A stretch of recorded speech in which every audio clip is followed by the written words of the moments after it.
Hello guys, welcome back to one more mini vlog. ముందుగా అందరికి happy Krishnashtami. ఈ రోజు కృష్ణాష్టమి సందర్భంగా నేను మా అల్లుడు మా ఇంట్లో అయితే ప్రతిసారి కృష్ణాష్టమికి ఇలా చిన్నగా పూజ చేసుకుంటాము. ఈ కృష్ణాష్టమిని చాలా మంది కృష్ణాష్టమి లేదా జన్మాష్టమి, గోకులాష్టమి లేదా అష్టమి రోహిణి అని కూడా పిలుస్తారట. మేమైతే కృష్ణాష్టమి అని పిలుస్తాము. మీరేమని పిలుస్తారో కామెంట్ చేయండి. ఈ కృష్ణాష్టమి నాడు భక్తులు పగలంతా ఉపవాసం ఉండి సాయంత్రం శ్రీకృష్ణుని పూజిస్తారు. శ్రావణ మాసంలో లభించే పళ్ళు, అటుకులు, బెల్లం, వెన్న, పెరుగు, మీగడ స్వామికి నైవేద్యంగా పెడతారు. చిన్ని కృష్ణుడు అంటే ఎవరికి ఇష్టం ఉండడండి. ఆ చిన్ని చిన్ని పాదాలతో చిట్టి చిట్టి అడుగులు వేసుకుంటే ఎంత ముద్దుగా ఉంటాడు కదండి. మీకు కూడా కృష్ణుడు ఇష్టం అయితే తప్పకుండా ఈ వీడియోకి లైక్ చేసి షేర్ చేయండి. ఇది మా Krishnashtami special video.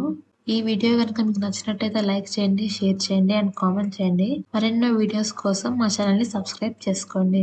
Thank you for watching.